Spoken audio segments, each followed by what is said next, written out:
Coming up, thousands of Hoosiers have been hospitalized during the COVID-19 pandemic, and that is taking a huge financial toll on Indiana hospitals. Hospital Association President Brian Tabor joins us with new data that illustrates pain points for Hoosier hospitals, especially those in rural areas.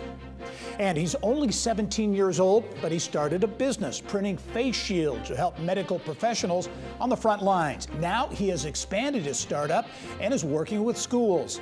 Wiltech founder and entrepreneur William Teasley shares his vision for future growth. A 33-acre park in Hamilton County is bringing farm life to the city and also feeding those in need. I'm Mary Rachel Redmond in Fishers. I'll have that story coming up. Details on those stories and much more ahead on this edition of Inside Indiana Business.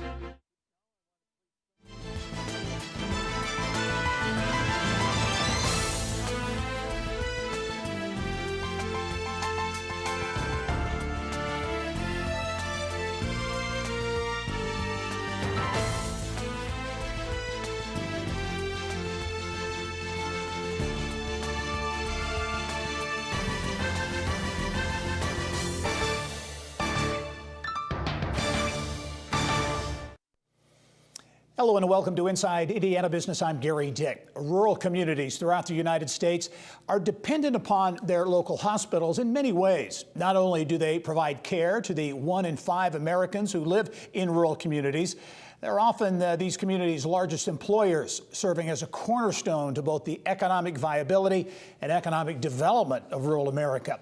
Now, the American Hospital Association is projecting that hospitals and health systems throughout the country could lose more than $320 billion this year as a result of the pandemic. According to research by the University of North Carolina, 170 rural hospitals have closed since 2005.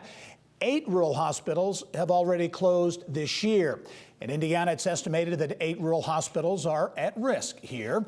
Now, the Indiana Hospital Association is out with brand new data that shows Hoosier hospitals experiencing negative operating margins in April as the pandemic tightened its grip. Hospitals throughout the state report inpatient volume fell 26%. Emergency care declined by 40%. Outpatient surgery and other outpatient services plummeted about 50% each. Now, these sharp declines mean Indiana hospitals are facing significant financial challenges, and a new report puts numbers to the pain. Business of Health reporter Kylie Valletta is here with more. Kylie. Thank you, Gary. The Indiana Hospital Association says hospitals in the Hoosier State reported a negative operating margin of minus 8.3% for the month of April, the latest data available. And the numbers are even more grim for rural hospitals in Indiana. Here to tell us more about the report is Brian Tabor, president of the Indiana Hospital Association. Brian, thank you for being on the show today. Thank you for having me, Kylie.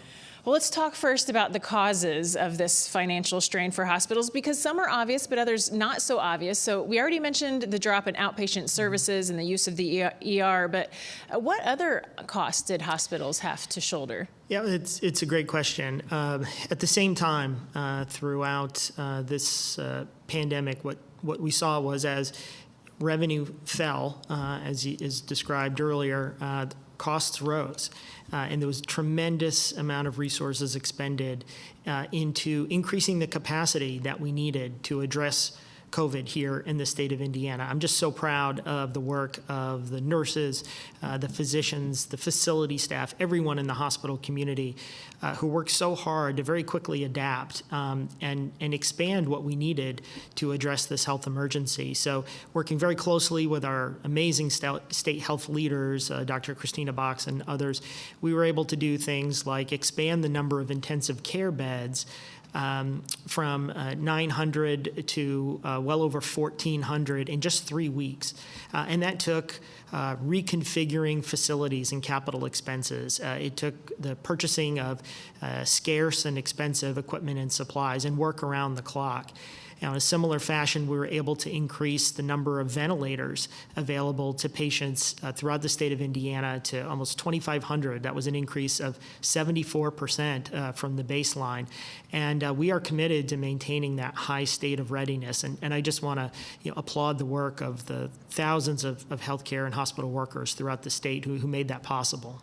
And like you mentioned, those huge jumps all come with costs as well. So Indiana hospitals in general reported negative operating margin. That means total expenses were greater than total revenues. And that number for general hospitals was minus 8.3%. But it's even worse for rural hospitals. They're reporting negative operating margins more than triple that at 28%. What are your thoughts when it comes to rural hospitals in Indiana right now? You know, I was worried. I think a lot of folks had concerns about the future of our rural healthcare safety net before the pandemic, and I think with the impact, the financial toll that we've had because of COVID, some of those facilities, I think they face an even more uncertain future, which is why we really need policies to support them. But they're working hard to make sure that they're there for their communities. There was a national study by an consulting research firm, and they looked at Indiana hospitals and found that before COVID, 31% of Indiana's rural hospitals were at high risk, high financial risk. So that's already a warning sign before we even got into the period that we're in now. And it's just so important, not just for the immediate public health needs that we have right now to battle this outbreak, but also for the long-term viability for those rural communities. The vitality, the ability to attract future economic development really depends on having a strong healthcare system. So this is not a time when we can afford to have those rural hospitals close. And really there has been a different kind of epidemic, but we've seen this rash of rural hospital closures around the country. Fortunately, Indiana has been so far has not really seen that yet, but that trend has occurred in some of our neighboring states, particularly in the South, some of the western states, and we just want to make sure that doesn't happen here in Indiana. So what do you think it will take for Indiana hospitals to recover, and does policy play a role in that? I think public policy plays a huge role. When you have a crisis of this magnitude of our federal and state partners, and I want to laud the efforts of our congressional delegation. You know, since the beginning of this journey, our representatives, our senators have been reaching out to IHA, reaching out to their local hospitals, and keeping their finger on the pulse of what was happening on the ground. So asking about the shortages of personal protective equipment, asking about the other supplies that were needed for testing and critical drugs that are needed. They've really continued that dialogue. So I think they really had a sense of how great the need was. And through policies like the CARES Act that was passed and signed into law, the funding through the CARES Act is absolutely critical. There are certainly hospitals that would not be open today at this point in the summer if that legislation hadn't been passed. So there's more public policy being debated right now with important elements on the table. For example, there's an important Medicare advanced loan program that we hope will be extended in terms of the payback. That's really important to hospitals. But I feel very confident that with the kind of collaboration we've seen and coordination between our state and federal partners, that public policy will continue to support the readiness of Indiana hospitals. Well, thank you so much for being on the show today, Brian, and sharing your perspective. Important numbers to get out there. Thank you very much. Thank you. Gary, back to you. All right, Kylie, thank you. Well, Indiana is mourning the loss of the state's 48th governor. Joe Kernan died this week after an extended illness. Joe Kernan lived a life of public service. He was a naval aviator, spent nearly a year as a prisoner of war after being shot down over North Vietnam in 1972. Awarded 2 Purple Hearts for his service to country. Kernan did not seek the governor's office. He was sworn into office while serving as lieutenant governor in 2003 after the death of Governor Frank O'Bannon, and is credited with guiding the state through a very difficult time. A graduate of the University of Notre Dame, where he played baseball for the Irish baseball team, Kernan would go on to serve 3 terms as mayor of South Bend before O'Bannon selected him for a successful run as his lieutenant governor. Joe is a frequent guest on Inside Indiana Business, and either in studio or in the field was a real treat for me and our team. Integrity, humility, and humor, just some of the words used to describe this American hero. Joe Kernan was 74 years old. Well, it is one of the biggest redevelopment projects in the Midwest, and there is some big news concerning the future of the $440 million Electric Works development in Fort Wayne. We'll have details when we return.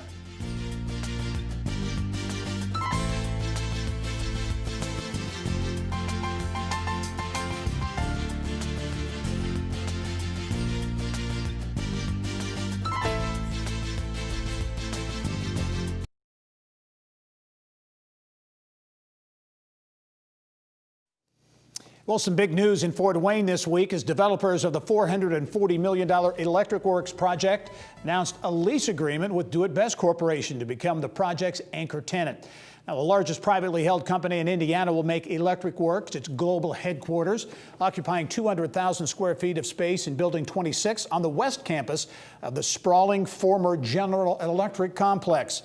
Fort Wayne-based Do It Best has some 450 employees in Allen County now, expects to grow that number by 20% at its new headquarters. I talked with RTM Ventures partner Jeff Kingsbury and Wiegand Construction CEO Larry Wiegand this week. Kingsbury calls Do It Best the ideal tenant. Couldn't ask for a better one, Gary, because they're fundamentally business builders. They help entrepreneurs and business owners not only throughout the United States in thousands of locations, but globally as well in 50 countries. So that's what they do best, is really help people build businesses and fulfill their dreams. But having them in one of the largest renovation projects in the Midwest makes a lot of sense from a mission standpoint too. And again, they are the type of people, the type of leaders that are committed to their community. And that's the kind of people we want to have at Electric Works.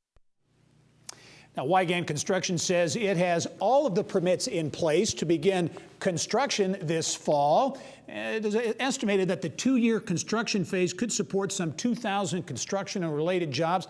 Estimates say the economic impact on the region could be more than $200 million during construction.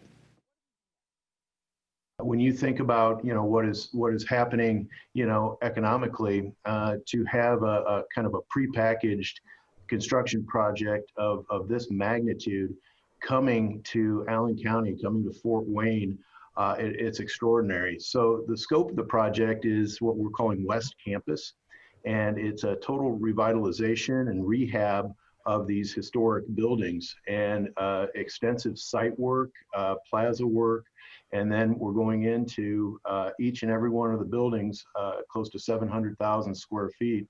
And we're renovating and bringing them up to code and getting them ready for the tenants. And the tenants are an array of different companies that provide different services. And it's just going to be a unique campus setting. Now, developers say they're confident financing will come together for a closing in September and perhaps project beginning construction. Long talked about project beginning in October. And an update for you on another massive redevelopment project, the 12-acre, $300 million Bottle Works project along Mass Ave in Indianapolis. Developers tell us this week the makeover of the former Coca-Cola bottling factory, impacted by COVID-19. The pandemic's presented challenges, but has not altered the project's timeline. By the end of the year, a new hotel, the garage food hall, movie theater, retail and office space scheduled to be open. The food hall expected to be home to more than 25 independently owned local vendors and restaurants, scheduled to open in early December. Phase 1 of Bottle Works District also includes the new headquarters for venture studio High Alpha. Well, it's not often that we showcase a 17-year-old entrepreneur, but this week we are. Meet William Teasley. He's a Cathedral High School student who launched his own business during the pandemic, printing face shields for first responders and now schools. William shares his entrepreneurial journey next.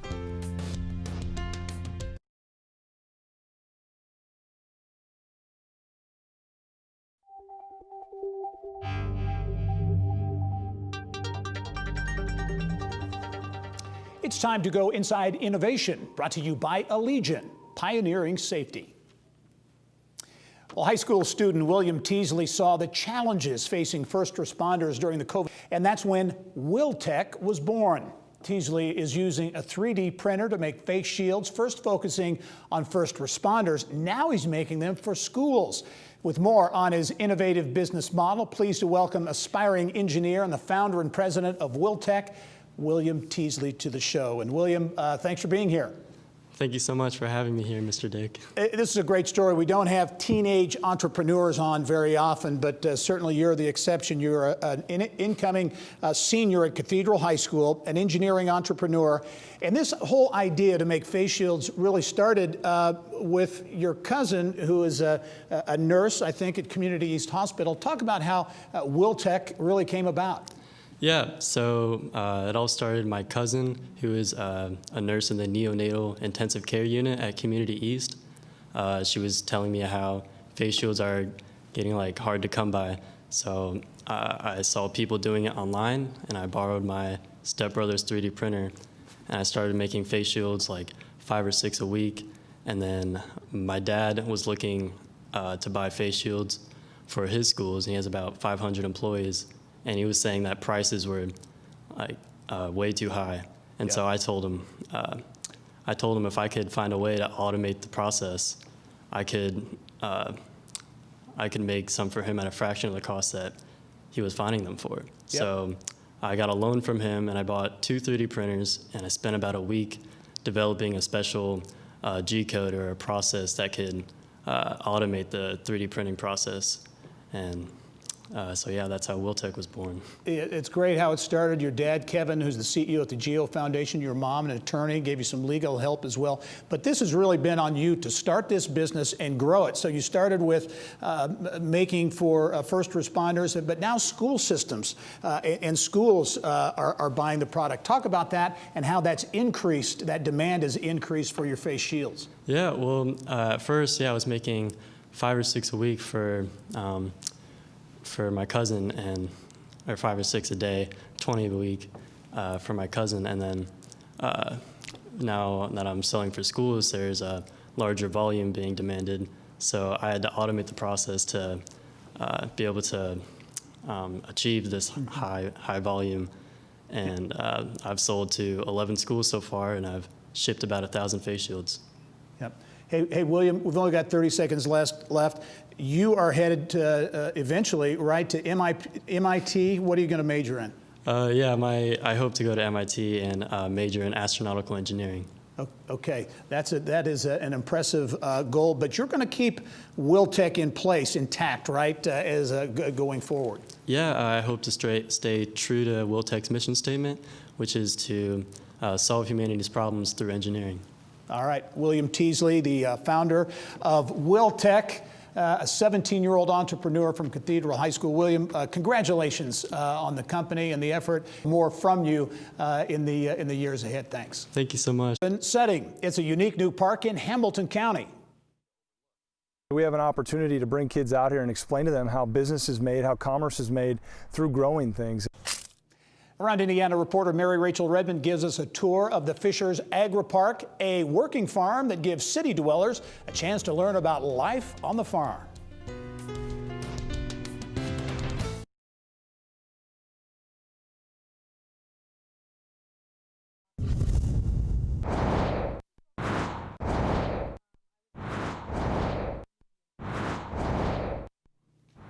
Here's what's making news now around Indiana, brought to you by Chapman Heating, Air Conditioning, and Plumbing. The man for all seasons, Chapman, chapmanheating.com. Well, it's been 2 years in the making, a project unlike any other, not only in the greater Indianapolis area, but by all accounts, maybe around the country. Nestled on 33 acres of land in Hamilton County is Fishers Agri-Park. Around Indiana, reporter Mary Rachel Redmond got a sneak peek and has details.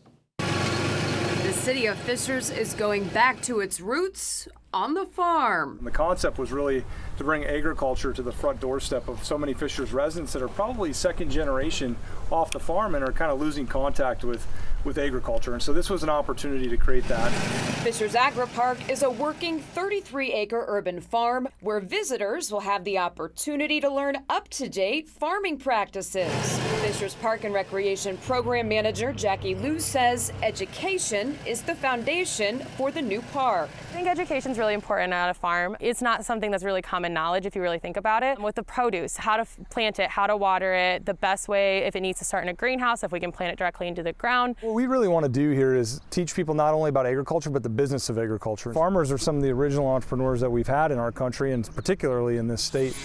And when you're out on the farm, there's bound to be animals. Fishers Agri-Park is no exception. Well, it gives the community the opportunity to get to know our cows and horse and sheep and chickens and learn a little bit more about where their food comes from and all of the aspects of a working farm. Other featured amenities include a tunnel-covered growing area, nature trails, and a 3-acre produce garden where visitors will be able to pick their own garden variety foods free of charge. And there's more. Well, in addition to our 3 acres of produce, we also have a pumpkin patch, we have a sunflower field, we have a tree nursery, and when those trees mature a little bit, we'll use them to replace trees that have passed in our parks. We also have 10 acres of field corn planted that will turn into a small corn maze this year. And we have a kids play area, nature-themed play area. But when this 33-acre piece of land was originally donated to the city in 2018, it was a far cry from what it looks like now. Enter 23-year-old farmer Trevor Wildy. It's grown a lot from when we first saw it. When I first took on this property, it was all grown up pretty bad in weeds and trash and debris. And believe it or not, just a few short months ago, this beautiful array of produce was actually 33 acres of weeds as high as my waist. Mother Nature didn't give us too hard of a time this year, but we were pretty blessed with the way everything turned out. And perhaps the park's most enduring legacy will be its commitment to tackling food insecurity throughout the community. Food insecurity is real. It's happening here in Fishers. It's happening everywhere in Indiana. The community helps grow food, and then we give the food back to the community. I think that's a closed loop. We'll be able to help a lot of people. And the folks at Fishers Agri-Park say ultimately their goal is to inspire a future generation of farmers. Just because they live in a city doesn't mean they can't go into an agriculture field later down the road. Mary Rachel Redmond, Inside Indiana Business. And Mary Rachel says that organizers expect the ambitious Fishers Agri-Park to be completely finished by next spring. Well, the NFL season is right around the corner, hopefully, but what will it look like? Nothing like it has in the past. What the pandemic means for COLTS season ticket holders, and a look at the economic fallout for downtown Indianapolis businesses. That's coming up in our next half hour. Also ahead, history is made at DePauw University. Meet new president Lori White, the first woman and first person of color to lead the school. She shares her vision for DePauw, including challenges managing through the pandemic.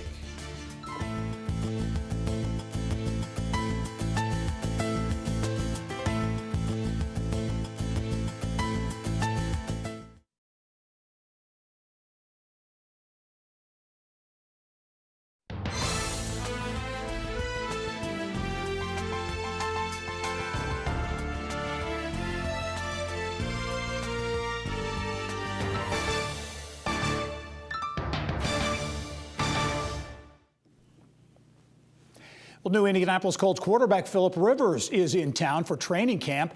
But how many fans will get to watch him work in the stands inside Lucas Oil Stadium once the season begins? As of right now, not many. The Colts are limiting seating capacity to 25% for the season per game. That amounts to about 15,000 fans per game and means downtown businesses will be losing out on hundreds of thousands of dollars. Now, a recent economic impact study showed those Sunday games add up to more than $150 million in total revenue for hotels, restaurants, bars, and other downtown businesses. Bill Benner has more on the story as we go inside Indiana sports. Bill, over to you. Gary, thanks. Indeed, the Colts in particular and the National Football League in general are major drivers of local economic activity. But as players such as Phillip Rivers return to training camps nationwide under modified and staggered conditions, professional football, like virtually everything else in this pandemic environment, will take on a much different look. And joining us today to offer the Colts perspective on our new world is the franchise's Vice President of Communications, Steve Campbell. And Steve, welcome back to the program. And indeed, interesting times, but in some semblance of normalcy, I would guess. Training camp has opened, not at Grand Park in Westfield, unfortunately, but out at West 56th Street. How's it going so far? So far, so good. First I want to say to our friends up in Grand Park how much we're going to miss them this year.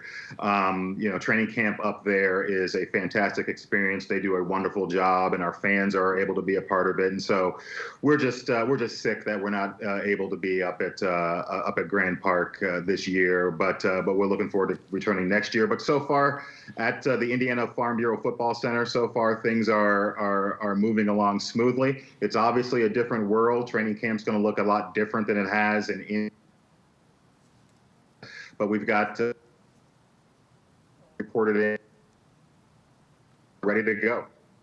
Steve, talk about some of the, again, I mentioned in the modified, staggered circumstances. And so, again, this is a training camp unlike any other, not just in Indianapolis, but around the National Football League. Talk about some of the things that are taking place, again, before we actually get to full practices sometime in mid-August. Yeah, this is going to be much more of a gradual build-up than you've seen training camps in the past. I mean, usually on day one, they get going, they get after it. But obviously, since we missed a lot of our off-season training opportunities, this is going to be more of a gradual build-up into game action. And we're looking forward to it. Football is a tough sport. It's a physical sport. You need to get out there. You need to practice. But in this environment, in this climate, we have to do it in the right way. So that's what everyone's focused on 56th Street right now. Steve, once we get through training camp, no preseason games, a big change to previous years again. But once we get through the training camp and actually get to the start of the season at Jacksonville, September 13th, and then home games with Minnesota and the Jets on the 20th and 27th. Lucas Oil Stadium, again, you've announced reduced capacity 25%. What are some of the other precautions that will take place during that when we finally get to football at Lucas Oil? Like with everyone else, everything starts with health and safety of our fans, of our players, of our staff. So that's always going to be our top priority. So, in addition to the limited capacity, 25% of the stadium filled, we're obviously going to follow the governor's lead and require masks at the Lucas Oil Stadium. So we're gonna pump out the governor's message of mask up.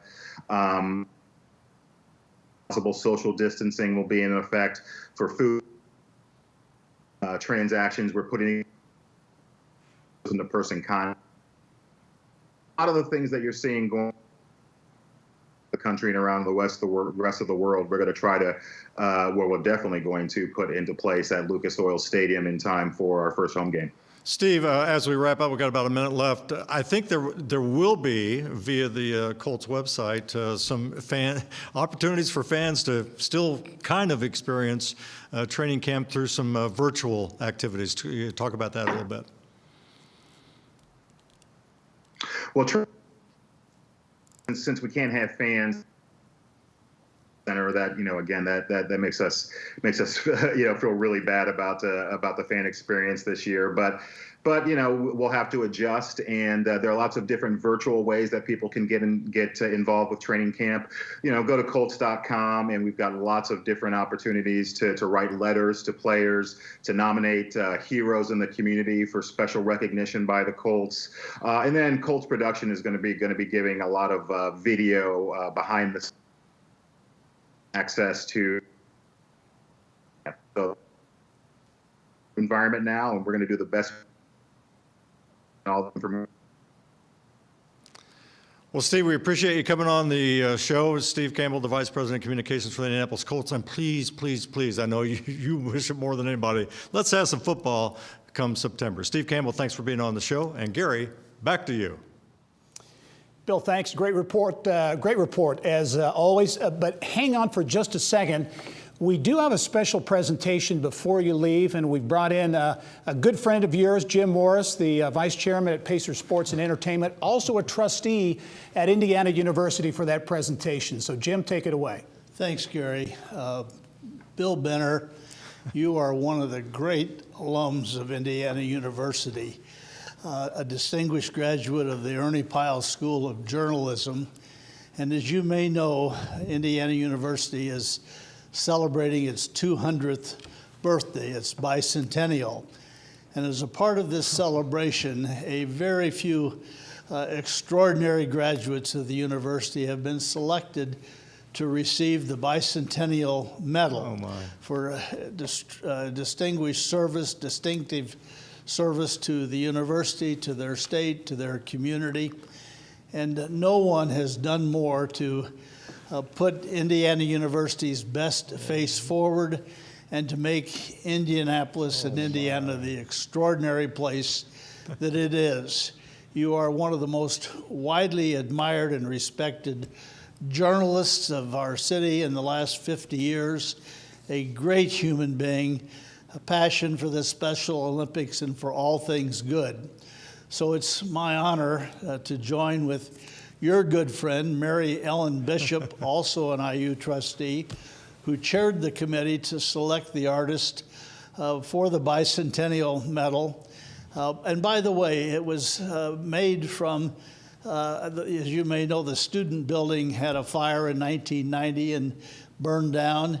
And the bells that were in this tower of the student building were recast in these medals. So it's my great honor to ask Mary Ellen to join us and to honor you and to thank you for an extraordinary life of service and a great career, and for making your alma mater so proud of you and look so good. Congratulations, Bill Benner.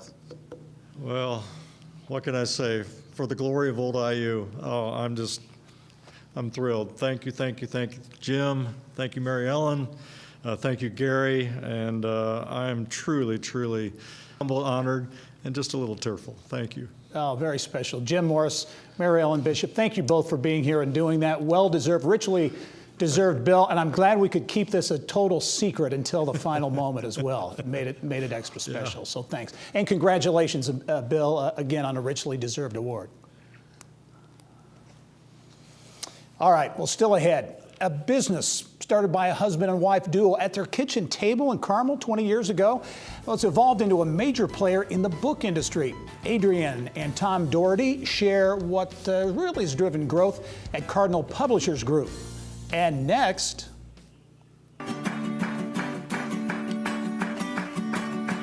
I've been sitting in the darkness, but the sunlight's creeping in. Now the ice is slowly melting. DePauw's School of Music students with a warm welcome for their new president, Dr. Lori White. She joins us next to discuss her history-making appointment, the challenges of opening during the pandemic, and what's next for the school. I've been thinking, reminiscing of better nights and better days, hiding in the refuse of memories I've made.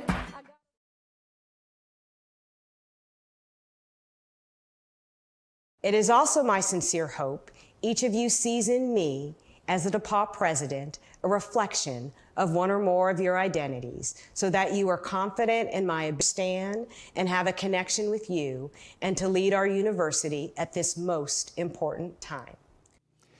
Meet DePauw University's new president, Dr. Lori White. She has made history, becoming the first woman and first person of color to lead the small private institution in Greencastle. She took over about a month ago, and like other administrators in higher education, she is facing unprecedented challenges. How to navigate through the pandemic as the fall semester draws closer. For more on that and her vision for DePauw, pleased to be joined by Dr. Lori White from the Greencastle campus. Dr. White, thanks for being here. thank you so much for the invitation. Yeah, I want to hear more on your vision for the university. But first, as mentioned, university presidents everywhere grappling with this back to school, back to campus issue. You recently announced the DEPAUW plan, a staggered approach, freshmen and sophomore reporting late August, juniors and seniors next spring. How challenging a process was that, and what do you hope to accomplish with this plan? Well, there's certainly no playbook for how to lead a campus during COVID-19. Across the country very much would like to welcome all of their students back this fall. However, as we've seen the resurgence of the virus across the country, we made the decision that we need 50% capacity. And in making that decision, invited our first and our second year students to have priority for this fall.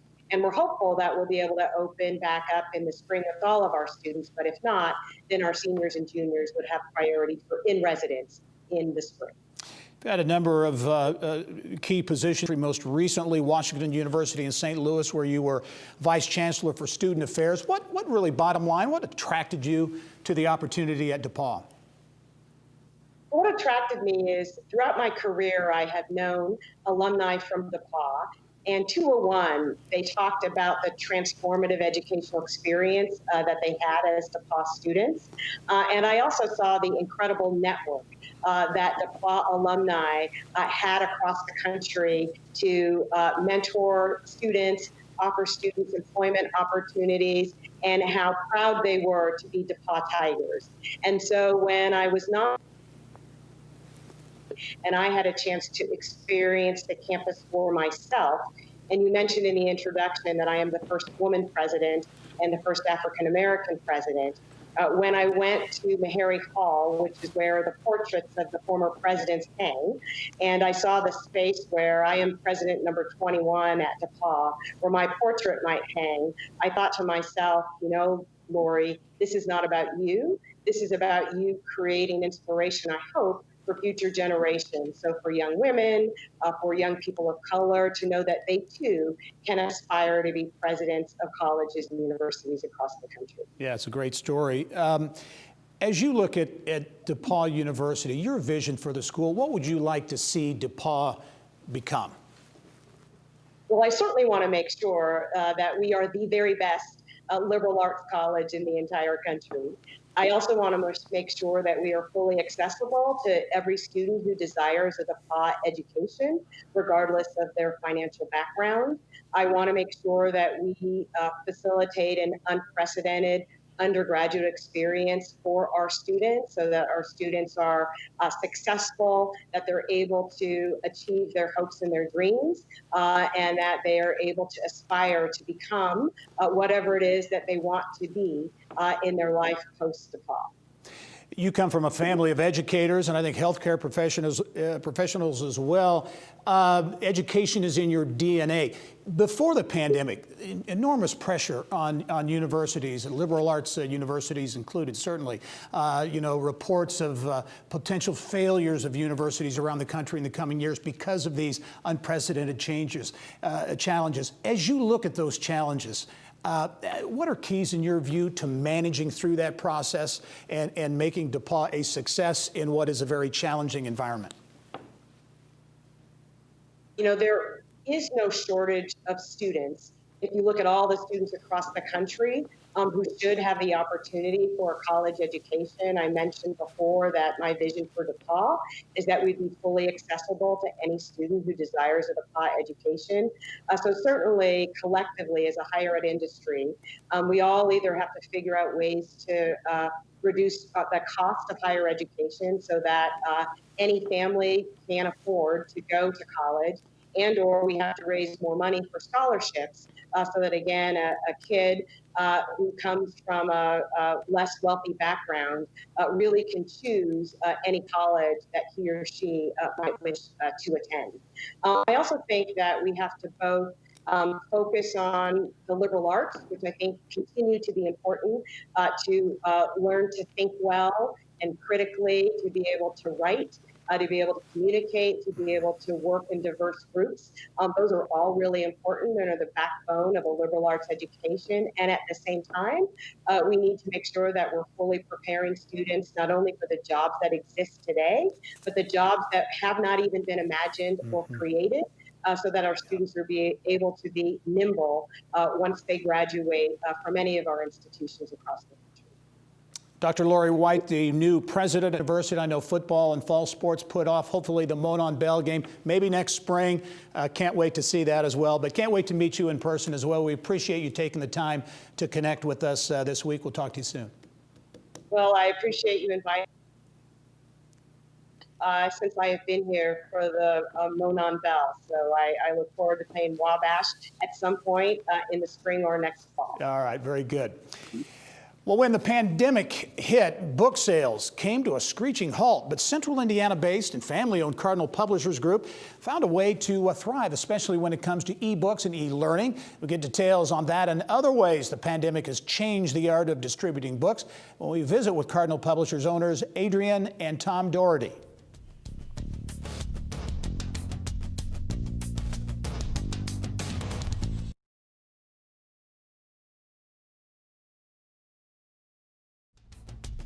Well, when Adrian and Tom Doherty hatched a business plan at their kitchen table in Carmel some 20 years ago, they really never dreamed that Cardinal Publishers Group would become the largest independent book distributor and publisher in the state. Not only that, Cardinal is one of the largest of its kind in the entire Midwest. Welcome, Adrian and Tom Doherty, to the show now. We appreciate you being here. Congratulations on 20 years. Thank you. Thank you, Gary. Yeah. Well, I want you to go back now, because any business that can survive 20 years is quite an accomplishment. Think back to when you started the company 20 years ago with this idea around a kitchen table. What was that process? What was it? How did it come about?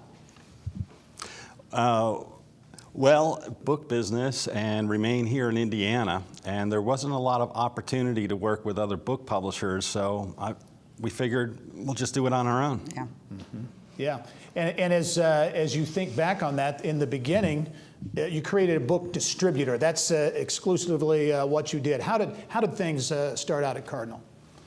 Our first client actually was based right here in Indiana. It was called Wish Publishing. Yeah. And once we had one client, then we were able to open up accounts with the major wholesalers and retailers, and that gave us the ability to attract other clients. And now we have clients from Europe and Australia and Canada, all across North America. You've truly become a global distributor, but over time you have also expanded into a number of other related areas, including publishing. Adrian, talk about that, because I know you've got Rubber Ducky Publishing, right? We're doing children's books that have become very popular, and you're expanding that footprint, if you will, beyond Indiana. Yeah, absolutely. I've always wanted to do children's books, so I started a company called Rubber Ducky Press, and what I do is I do state-by-state ABC books and state-by-state Sweet Dreams books. So one's for a little bit older child, and the other one is for the one who's just learning their ABCs. Yeah, Adrian, talk about, from a publishing standpoint,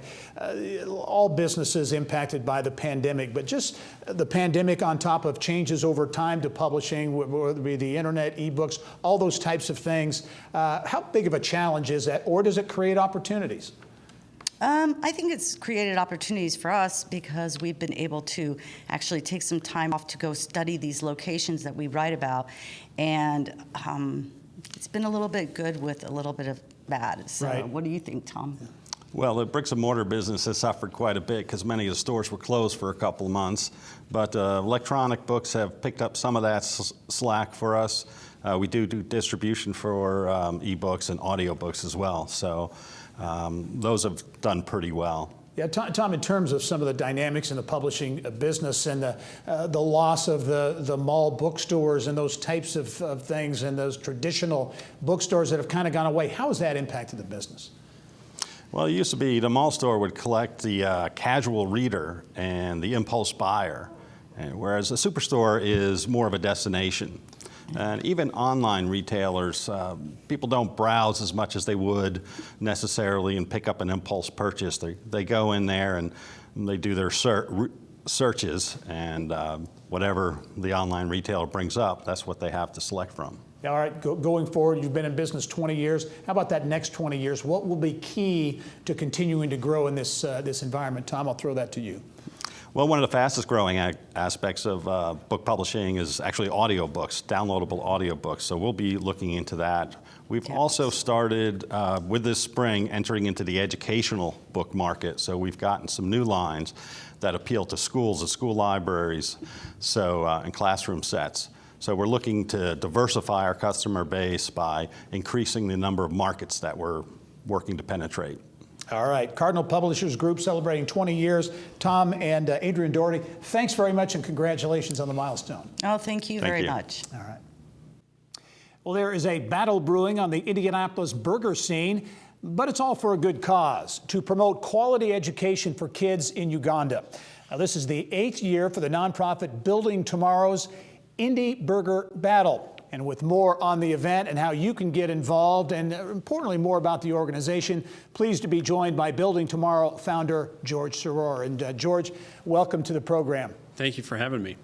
George, before we get to the burger battle, a tasty video we saw coming in there, let's talk about Building Tomorrow, a nonprofit based here in Indianapolis that has been around now since 2006 and has made an incredible impact in Uganda in terms of education. Talk about your nonprofit, why you put it together, and the impact that it's had. Sure. Well, I had the chance to serve as an intern with Jim Morris when he was at the World Food Program, and really saw the power that food had in bringing kids to school. And so left college and decided that this was something that would be fun to do. Launched Building Tomorrow, and here we are 14 years later.